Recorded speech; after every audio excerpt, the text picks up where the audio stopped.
अस्सलाम वालेकुम। Welcome to my YouTube channel. I hope so you all are doing great. तो आज हम डिस्कस करेंगे रिसर्च मेथडोलॉजी का topic research proposal. Research methodology subject है student of BS English literature का 6th सेमेस्टर में ये पढ़ा जाता है। तो इसका आज हम टॉपिक डिस्कस करेंगे रिसर्च प्रपोजल। तो इसकी आउटलाइन है। सबसे पहले इसमें हमने क्या क्या डिस्कस करना है। सबसे पहले हम देखेंगे डेफिनेशन ऑफ रिसर्च कि रिसर्च क्या होती है। रिसर्च के बाद हम देखेंगे प्रपोजल की डेफिनेशन। प्रपोजल के साथ हम देखेंगे डेफिनेशन ऑफ रिसर्च प्रपोजल। जी, तो सबसे पहले हम डिस्कस करते हैं कि रिसर्च। अब रिसर्च हमारे पास क्या होता है। रिसर्च हमारे पास साइंटिफिक या सिस्टमेटिक सर्च होती है रेलिवेंट इंफॉर्मेशन के लिए, किसी भी स्पेसिफिक टॉपिक के लिए। सिंपल वर्ड्स में देखा जाए तो हम इसको यूँ डिफाइन कर सकते हैं, systematic effort to gain knowledge. और हम साइंटिफिक या सिस्टमेटिक एफर्ट यूज़ करते हैं इंफॉर्मेशन को कलेक्ट करने के लिए किसी स्पेसिफिक टॉपिक पर। उसके बाद देखिए हमारे पास प्रपोजल क्या होता है। प्रपोजल कोई भी प्लान होती है या सजेशन होती है जो कि रिटन फॉर्म में होती है या फॉर्मल फॉर्म में होती है, जो कि हम कंसिडरेशन के लिए फॉरवर्ड करते हैं others, forward to others for the consideration. तो इसको सिंपल वर्ड्स में देखा जाए तो प्रपोजल क्या होता है, अ प्लान और सजेशन स्पेशली अ फॉर्मल और written put forward for considerations by other. अब हमने रिसर्च को पहले डिफाइन किया, प्रपोजल को। अब हम देखते हैं कि रिसर्च प्रपोजल क्या होता है। रिसर्च प्रपोजल हमारे पास डॉक्यूमेंट होता है जो कि रिसर्चर लिखता है और उसमें क्या वो बताता है हमें, that provides a detailed description of the propose program. मतलब जो उसका प्रोग्राम है या उसका रिसर्च है जिसके बारे में वो क्वेश्चन है, जिसके बारे में वो काम कर रहा है, रिसर्च करेगा, उसके लिए वो डिटेल्ड जो है वो इन्फॉर्मेशन जो है वो हमें देता है, डिस्क्रिप्शन देता है। ये एक आउटलाइन की तरह होती है इन रिसर्च। ये रिसर्च प्रोसेस जो होता है, इंटायर रिसर्च प्रोसेस, उसकी एक आउटलाइन होती है जो कि रीडर्स को समरी प्रोवाइड करती है अपने जो है वो प्रोजेक्ट के रिलेटेड। तो इसमें हमने देखा है कि रिसर्च क्या होती है। रिसर्च के बाद हमने देखा है कि प्रपोजल क्या है। प्रपोजल के बाद हमने देखा है कि रिसर्च प्रपोजल की डेफिनेशन। तो इसमें अगर हम साथ डिस्कस करना चाहें तो हम ये बता सकते हैं कि पर्पज़ क्या होता है रिसर्च प्रपोजल का। पर्पज़ ये होता है कि इसमें जो है हम अपने प्रोजेक्ट के बारे में जो है वो एक्सप्लेनेशन जो है वो बेटर वे में प्रोवाइड कर सकते हैं किसी भी ऑर्गेनाइजेशन को या किसी भी ऐसे जो कि हमारे प्रोजेक्ट को सपोर्ट करने के लिए, उसकी सपोर्ट के लिए हम क्या कर सकते हैं, उसको जो है अच्छे वे में एक्सप्लेन कर सकते हैं। उसके बाद अप्रूवल नेसेसरी होता है हमारे पास रिसर्च प्रपोजल का। रिसर्च प्रपोजल का अप्रूवल होगा तो नेक्स्ट ही हम क्या कर सकेंगे, रिसर्च जो है वो स्टार्ट कर सकेंगे। जी, तो अब हम डिस्कस करेंगे elements of research proposal. Basically इसके टोटल जो हैं वो 10 हैं एलिमेंट्स जो इधर लिखे हुए हैं। सबसे पहला आता है हमारे पास टाइटल। टाइटल के साथ है इंट्रोडक्शन। इंट्रोडक्शन के साथ तीसरा पॉइंट है AIIMS and objectives, research question, rational and scope of research, literature review, hypothesis, methodology, references, appendices. अब जो लास्ट है ना 10, ये कम ही यूज़ किया जाता है रिसर्चेज में, एकेडमिक्स रिसर्चेज में इसको मोस्टली जो है वो कम यूज़ किया जाता है। नेक्स्ट हमारे पास सबसे पहला पॉइंट है टाइटल या टॉपिक। जब हम किसी भी कोई भी रिसर्च करना चाहते हैं या कोई भी डिस्कशन करना चाहते हैं कि कुछ भी हम डिस्कस करते हैं, उससे पहले हम क्या करते हैं, उसका टाइटल या टॉपिक जो है वो सिलेक्ट करते हैं। और जो टाइटल है वो title should be brief but not lengthy. Title जो है वो छोटा होना चाहिए, इतना ज़्यादा लेंथी नहीं होना चाहिए, और ये कि वो सेल्फ एक्सप्लेनेटरी हो और उसमें कोई एम्बिग्यूटी ना हो। और टाइटल इस तरह हो कि वो नेक्स्ट रिसर्च के थीम को रिफ्लेक्ट कर सके। टाइटल जो है वो हमारी रिसर्च के अकॉर्डिंग होना चाहिए। फर्स्ट एलिमेंट होता है रिसर्च प्रपोजल का टाइटल या टॉपिक, और ये इम्पॉर्टेंट होता है हमारी रिसर्च के लिए। सेकंड जो हमारे पास है इंट्रोडक्शन। अब इंट्रोडक्शन क्या होता है, it provide the necessary background of the topic under research. जो टॉपिक हमने सेलेक्ट किया है, जो टाइटल हमने सेलेक्ट किया है, ये हमें उसके बारे में बताता है बैकग्राउंड नॉलेज कि क्या आया इससे पहले इस टॉपिक पर रिसर्च हो चुकी है, और अगर रिसर्च हुई है तो उस रिसर्च में क्या रिसर्च गैप्स है और हम किस तरह जो है उन रिसर्च गैप्स को ओवरकम कर सकते हैं, वो हमारे पास किस में डिस्कस किया जाता है, इंट्रोडक्शन में। तो पहले पॉइंट में हमने देखा है कि हम टाइटल सेलेक्ट करते हैं, टाइटल के बाद जब हम वो टाइटल सिलेक्ट कर लेते हैं उसके बाद हम उसका बैकग्राउंड जो नॉलेज है वो स्टडी करते हैं इंट्रोडक्शन में। उसमें उसका बैकग्राउंड नॉलेज देखेंगे, उसमें रिसर्च गैप्स देखेंगे और देखेंगे कि हमने किस तरह जो है वो उस रिसर्च गैप्स को हमने जो है वो सॉल्व करना है या ओवरकम करना है। नेक्स्ट हमारे पास होता है थर्ड पॉइंट है AIIMS and objective. AIIMS and objective मकसद होता है कि हम किस मकसद के लिए जो है वो रिसर्च कर रहे हैं और क्या जो है हम वो अचीव करना चाहते हैं, और अगर हम रिसर्च करेंगे तो उसके पॉसिबल आउटकम्स किस तरह की होंगी। और बेसिकली हमारे पास जो ये एम्स या ऑब्जेक्टिव के ये सेंटेंसेस होते हैं वो 2 से स्टार्ट किए जाते हैं, जिस तरह नीचे एग्जांपल दी हुई है। इसके अलावा आप कोई भी एग्जांपल जो है वो कोट कर सकते हैं।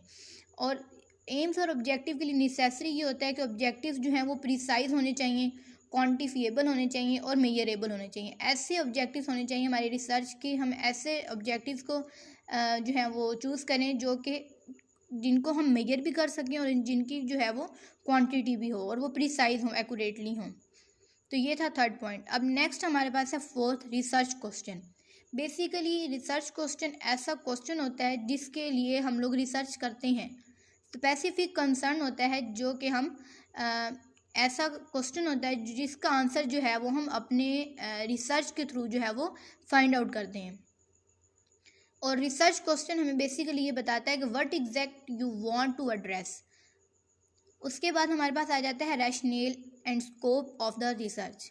इसमें बेसिकली हमारे पास ये आ जाता है कि इसका जो है उसकी सिग्निफिकेंस क्या है या स्कोप क्या है रिसर्च का, या जो हम कर रहे हैं उसका जो है हम रिसर्च करने से उसका क्या इफ़ेक्ट होगा, क्या इम्पैक्ट होगा, और उसको हम किस तरह जो है वो सिलेक्ट करेंगे, किस प्रॉब्लम को हम रिजॉल्व करना चाहते हैं और कौन से रिसर्च गैप्स को जो हम वो एलिमिनेट करना चाहते हैं वो हम किस में देखेंगे, इसके स्कोप ऑफ रिसर्च में। और उसके अलावा इसमें और भी चीज़ें डिस्कस की जाती हैं जैसे कि रिसर्च बाउंड्रीज़ हैं, स्टेक होल्डर्स हैं, शॉर्टकमिंग्स हैं, रिसोर्सेज हैं एंड कंस्ट्रेंट्स हैं। तो नेक्स्ट हमारे पास जो 6th है वो है हमारे पास लिटरेचर रिव्यू। लिटरेचर रिव्यू जो है वो मोस्ट इंपॉर्टेंट है। लिटरेचर रिव्यू हमारे पास बेसिकली जो हाइपोथेसिस होता है जो कि हम नेक्स्ट पॉइंट में डिस्कस करेंगे, उसके बारे में जस्टिफिकेशन प्रोवाइड करता है। लिटरेचर रिव्यू होता है कि हमने जो भी टॉपिक सेलेक्ट किया है रिसर्च के लिए कि उससे पहले उसके ऊपर जो काम हो चुका है या वर्कर्स ने मतलब रिसर्चर्स हैं उन्होंने रिसर्चेस किए हैं या किसी राइटर ने जो लिखा हुआ है उसको हम जो स्टडी करेंगे उसका रिव्यू करेंगे, तो वो जो आता है उसको हम क्या कहते हैं, लिटरेचर रिव्यू कहते हैं। और इसके अलावा हम क्या करते हैं, प्रीवियस जो रिसर्चेस होती हैं उसको हम साइट जो है उसकी यूज़ करते हैं और उसको जो है हम रिव्यू करते हैं अपने रिसर्च के साथ। और उसके अलावा हमारे पास ये क्लियर करता है कि how your study is going to fill the spaces left by the past literature and how will you contribute to the existing literature.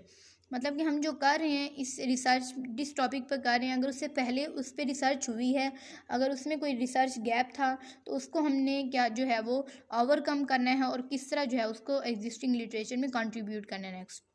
तो नेक्स्ट हमारे पास आ जाता है हाइपोथेसिस। हाइपोथेसिस हमारे पास बेसिकली टेंटेटिव स्टेटमेंट होती है और जिसको हमने क्या करना होता है, टेस्ट करना होता है। अब ये हाइपोथेसिस टेंटेटिव स्टेटमेंट होती है, ये ट्रू भी हो सकती है और ये फॉल्स भी हो सकती है। इसी के बाद जो है हम अपनी रिसर्च जो है वो स्टार्ट करते हैं। तो हाइपोथेसिस हमारे पास स्टेटमेंट होती है ऐसी जो कि रिलेशनशिप बताती है दो या दो से ज़्यादा वेरिएबल्स के दरमियान। अब इसमें एग्जांपल जैसे नीचे लिखी हुई है, high sugar intake has negative effects on human health. मतलब कि एक वेरिएबल का वो इफेक्ट बता रहे हैं कि किस तरह जो है वो शुगर जो है वो इफेक्ट करेगी ह्यूमन हेल्थ को। तो ये हाइपोथेसिस भी मेन होता है हमारे पास और ये हाइपोथेसिस रिसर्च क्वेश्चन की तरह इंपॉर्टेंट होता है। इसको जो है हम फर्दर जो है आगे वो टेस्ट करते हैं हाइपोथेसिस के स्टेटमेंट्स को। नेक्स्ट हमारे पास है मेथोडोलॉजी।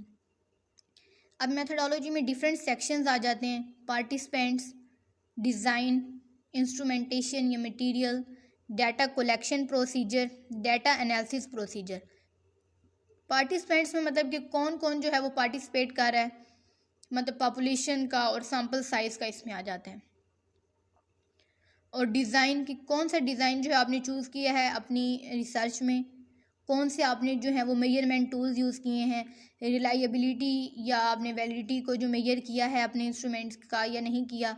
और उसके साथ हमारे पास आ जाता है डाटा कलेक्शन प्रोसीजर, किस तरह जो है आपने डाटा जो है वो कलेक्ट किया है और किधर से डाटा जो है वो कलेक्ट किया है। और उसके बाद आपने डाटा को एनालाइज किस तरह किया है, आपने कौन से जो हैं वो यूज़ किए हैं टर्म्स, उसके लिए कौन से स्टैटिस्टिकल टूल यूज़ किए हैं, कोरिलेशन किया है, रेग्रेशन, वेरिएंस, और कौन सा जो सॉफ्टवेयर आपने यूज़ किया जैसे कि SPSS है, ये मोस्टली जो है वो यूज़ किया जाता है, हमारे पास रिसर्च में यूज़ किया जाता है और ये इम्पॉर्टेंट है। नेक्स्ट हमारे पास 9th वाला है रेफरेंसेस या बिब्लियोग्राफी।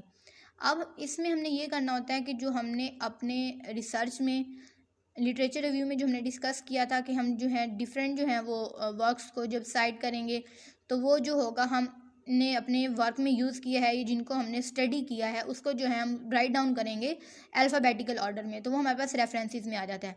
अब रेफरेंसेस और बिब्लियोग्राफी में डिफरेंस ये होता है, बिब्लियोग्राफी में हम सब जो है वो राइट डाउन करेंगे जिनका सिर्फ हमने कंसल्ट किया है, लेकिन रेफरेंसेस में ये होगा कि जिसको हमने साइट किया अपने वर्क में हम सिर्फ उन्हीं को जो है वो अल्फ़ाबेटिकली ऑर्डर जो है वो हम लिखेंगे। नेक्स्ट हमारे पास अपेंडिक्स है, ये मोस्टली जो है वो यूज़ किया जाता है, लेकिन इसमें जो है वो questionnaires, demographic sheet, constant form वगैरह आ जाते हैं। जो हम अपने रिसर्च में जिन चीज़ों को नहीं करते, नहीं लिखते, उन चीज़ों को हम वो अपेंडिक्स में लिखते हैं। तो ये हमारा था एलिमेंट्स ऑफ रिसर्च प्रपोजल।